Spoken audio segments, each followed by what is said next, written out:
গল্পাধার রাতের আলো। লেখা নুসাইবা ইভানা। পর্ব 2। হুরের মা হুরের রুমে এসে চুপ করে দাঁড়িয়ে রইলেন। দুজনেই নিশ্চুপ।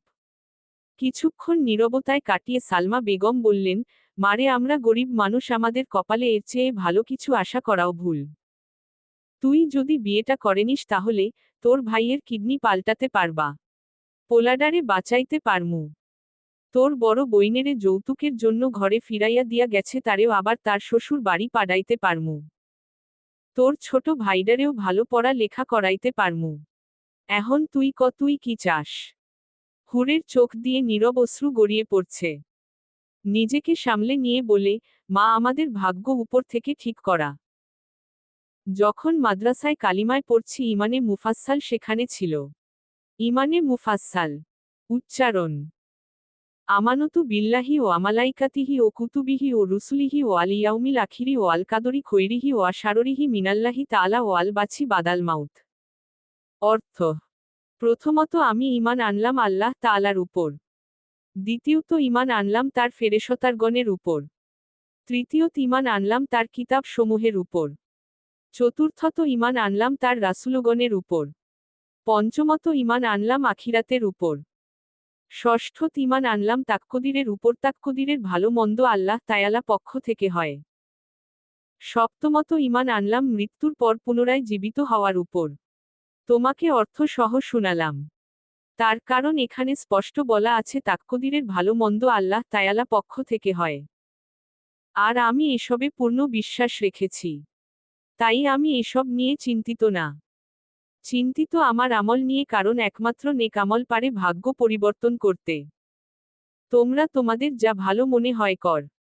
আমি আমার সৃষ্টিকর্তার উপর নিজেকে সোপর্দ করলাম। কথা শেষ করার আগেই মসজিদ থেকে মুয়াজ্জিনের মধুর কণ্ঠে আজান ভেসে আসতে লাগল। হুর আজানের উত্তর নিয়ে বলল, তুমি আমাকে একটু নামাজ পড়ার সময় দাও। সালমা বেগম বললেন, ঠিক আছে মা, তুই নামাজ শেষ কর, আমি ওই বাড়ি থেকে তোর জন্য আনা কাপড়ের লাগেজ নিয়ে আসছি। সালাম বেগম যেতে যেতে ভাবলেন তার মেয়ের বিশ্বাস কত মজবুত আল্লাহ তাআলার উপর। আর সে সামান্য বিশ্বাস রাখতে পারছে না, ভরসা করতে পারছে না। মনে মনে ঠিক করল তার হাসবেন্ডের সাথে কথা বলবে এই বিষয়ে। হুর চোখের পানি মুছে নিয়ে জায়নামাজ পেতে নামাজে দাঁড়ালো। মাগরিবের ফরজ 3 রাকাত আর সুন্নত 2 রাকাত পড়ে আরো 6 রাকাত আওয়াবিন নামাজ পড়ল। ফুয়াদ বাসায় প্রবেশ করতেই নূর এসে সুন্দর করে হেসে বলে, আসসালামু আলাইকুম। নাহিদও সাথে ছিল ফুয়াদের। ফুয়াদ নিজের পকেট থেকে চকলেট বের করে নূরের হাতে দিয়ে বলে, ওয়া আলাইকুমুস সালাম আম্মি জান। নূর বলল, আচ্ছা বাবা, তোমার মুখ থেকে দুর্গন্ধ কেন আসে? তুমি কি ব্রাশ করো না? নিজের মেয়ের কথা শুনে মাথা নিচু করে ফুয়াদ বলে, আম্মিজান, তুমি দাদুমণির কাছে যাও, আমি এক্ষুনি ব্রাশ করে আসছি। নূর কোমরে হাত দিয়ে বলে, দাঁড়াও বাবা। ফুয়াদ বলে, আবার কি হলো আম্মিজান? উফ বাবা, তোমাকে কতবার বলেছি বাসায় প্রবেশ করার সময় ডান পা দিয়ে বিসমিল্লাহ বলে প্রবেশ করবে। তোমার ম্যাম তোমাকে শেখায়নি? না আম্মি জান, শেখায়নি। কোন ব্যাপার না আম্মি জান? আপনি তো আছেন আমাকে শেখানোর জন্য। এই আমি ঘরের বাহিরে বের হলাম আর এই যে ডান পা দিয়ে বিসমিল্লাহ বলে প্রবেশ করলাম। এবার হয়েছে? হয়েছে হয়েছে। আচ্ছা বাবা, আরবি ম্যাম যদি আমার মা হয়, তাহলে সেও কি খারাপ মা হয়ে যাবে? সেও আমাকে ঘুম পাড়িয়ে রেখে চলে যাবে? নূরের কথা শুনে অবাক হলো না ফুয়াদ। তার মা মাসখানিক আগে থেকেই তাকে হুরের ব্যাপারে বলে আসছে। ফুয়াদ নূরকে কোলে তুলে নিয়ে সামনে হাঁটতে হাঁটতে বলে, আম্মি জান, আমরা তো ভালোই আছি তাই না? তাহলে আবার নতুন কাউকে কেন আনতে যাব? বাবা, তুমি তো জানো না আরবি ম্যাম কত্তগুলা ভালো। ধরো একদম ক্যাডবেরির মতো ভালো, আবার সুইট। কি সুন্দর আমাকে আদর করে, কোলে নেয়। আচ্ছা তুমি এখন যাও, পড়তে বসো। আমি তোমার সাথে পড়ে কথা বলবো। নূর চলে গেলে নিজের রুমে। আলো বেগম আড়ালে দাঁড়িয়ে সব কথা শুনছিলেন। তার কিছু বলার নেই। খুব শখ করে নিজের বোনের মেয়েকে ছেলে বউ করে ঘরে এনেছিলেন। তখন ফুয়াদ ডাক্তারি পড়ে। ফুয়াদ বলেছিল, মা, পড়া শেষ হলে আমি বিয়ে করতে চাই। ছেলের কথার সেদিন মেনে নিলি তার পরিবারে হয়তো এখন এই কাল নেমে আসতো না। ফুয়াদের ফাইনাল এক্সাম ছিল। পড়ালেখার চাপ ছিল প্রচুর, রাত দিন বইয়ের মধ্যে ডুবে থাকতে। এ নিয়ে বিথির ছিল নানা অভিযোগ। ফুয়াদ তাকে বলতো আর কয়েকটা দিন, তারপর তো আমরা ঘুরতে পারবো, তোমাকে সময় দিতে পারবো।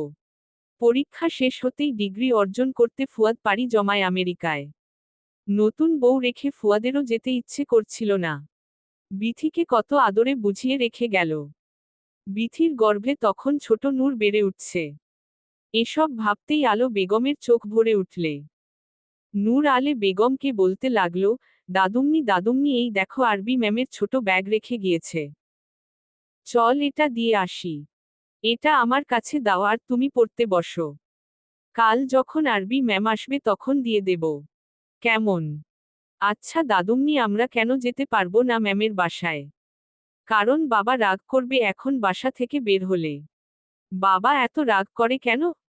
বাবা কি জানে না রেগে যাওয়া ভালো না?